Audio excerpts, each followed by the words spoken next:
The spectacle unfolding around Donald Trump's confrontation with Iran is not simply another foreign policy dispute or another day of chaotic rhetoric from the former president.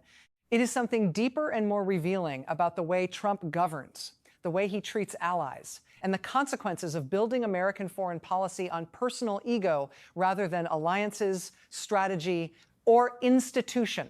What we are witnessing is the predictable collapse of a unilateral gamble, one launched with bluster and bravado, but now sustained only by contradiction, desperation, and attempts to intimidate critics at home.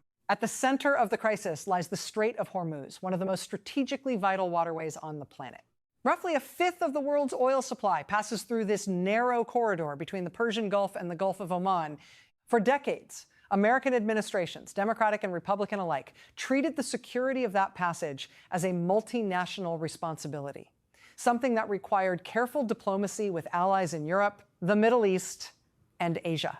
The reason was obvious. No single nation should shoulder the burden of protecting global trade routes alone, especially in a region as volatile as the Persian Gulf.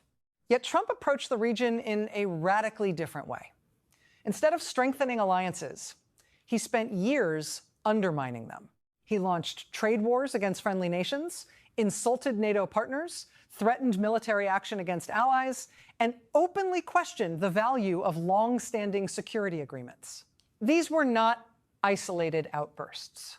They were part of a governing philosophy that treated alliances as transactional arrangements rather than strategic partnerships. Now, that philosophy is colliding with reality.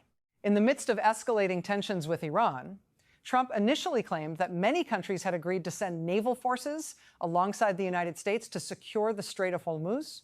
According to his public statements, a broad coalition was supposedly forming to guarantee safe passage for global energy shipments. But within hours, the narrative began to collapse. The very countries Trump implied were joining the effort either stayed silent or openly contradicted him. The shift in Trump's messaging was striking. Earlier, he had portrayed the United States as already victorious, claiming that Iran had been completely decimated militarily and economically. Soon afterward, however, he pivoted to a very different argument, that countries benefiting from oil shipments through the strait should step up and help the United States secure it. In other words, the triumphant narrative of victory suddenly turned into a plea for assistance. This contradiction reveals more than just sloppy messaging. It exposes a deeper strategic failure. If Iran's military capability had truly been destroyed, as Trump claimed, there would be little need for an urgent international naval effort. Yet the very request for help suggests the opposite. Iran retains the ability to disrupt shipping lanes through mines, drones, or missile strikes. Even limited disruptions could send shockwaves through global energy markets. Allies see this contradiction clearly. Many of them are understandably reluctant to commit their naval forces to a conflict they did not help initiate and over which they have little strategic control. For European governments in particular, joining a Trump-led military escalation carries enormous political and diplomatic risk. France's response illustrated this hesitation perfectly. Reports circulated that French warships might join an American operation in the Strait of Hormuz. But French officials quickly shut down that speculation, stating that their naval posture in the region remained defensive and unchanged. Their aircraft carrier group would remain where it was, far from the kind of offensive coalition Trump had described. That moment symbolized a larger geopolitical reality. The United States, under Trump, is finding itself increasingly alone. This isolation did not appear overnight. It is the cumulative result of years of hostility toward allies combined with a foreign policy built around personal relationships rather than institutional trust. Trump often framed diplomacy as a series of deals between strongmen, dismissing multilateral cooperation as weakness. But the current crisis demonstrates the opposite. When a nation alienates its partners, it cannot simply summon them when trouble arises. The diplomatic consequences extend beyond Europe. In the Middle East itself, countries that once relied heavily on American security guarantees are beginning to question whether Washington can still provide stability. Gulf states that invested heavily in relationships with Trump, sometimes through business ties, political favors, or strategic cooperation, are now reassessing those calculations. Some regional leaders are even discussing new security arrangements that do not rely on the United States as the central guarantor. The idea of a Gulf-based military alliance, similar in structure to NATO, is being floated as an alternative framework for regional defense. That conversation alone signals a dramatic shift in the perception of American reliability. Meanwhile, the conflict itself continues to escalate. Iranian-aligned militias have targeted U.S. facilities and infrastructure in the region, while drone attacks have reportedly struck radar systems in multiple locations. Each incident increases the risk of broader confrontation while exposing vulnerabilities in the current strategy. Iranian officials, for their part, appear to recognize the political and strategic pressure facing Washington. Their public statements emphasize two demands for ending hostilities: compensation for damage caused by U.S. actions and a withdrawal of American forces from the Persian Gulf region.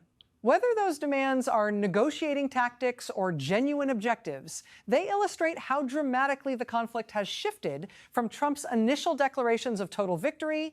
But the geopolitical crisis abroad is only part of the story.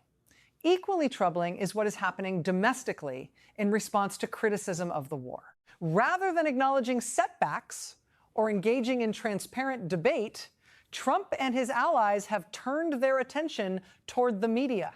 Trump has repeatedly attacked major news organizations for reporting on the conflict, accusing them of spreading hoaxes and misinformation.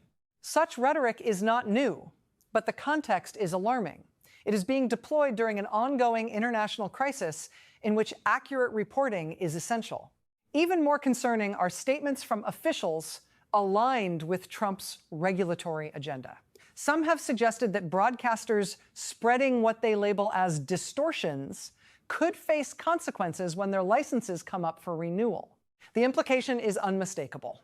News outlets that challenge the administration's narrative might be punished through government authority. For a country built on the principle of a free press, such threats cross a dangerous line. The First Amendment was designed precisely to prevent government officials from using regulatory power to intimidate journalists. When leaders attempt to silence criticism during wartime, the risk is not merely political, it is constitutional. History provides sobering reminders of where that path can lead. Democracies depend on independent reporting, especially during conflicts where governments have strong incentives to control information.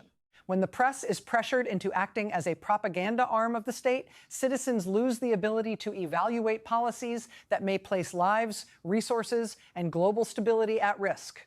The broader pattern is difficult to ignore. Trump's approach to governance has consistently combined aggressive external actions with hostility toward internal oversight. Critics are labeled enemies. Institutions that challenge his narrative are portrayed as corrupt. And when policies encounter resistance, the response is not recalibration, but escalation. Yet foreign policy does not operate in a vacuum. Military decisions reverberate through economic systems, diplomatic relationships, and domestic politics. The instability surrounding the Strait of Hormuz has already begun affecting global energy markets, with potential consequences for inflation, trade, and economic growth worldwide.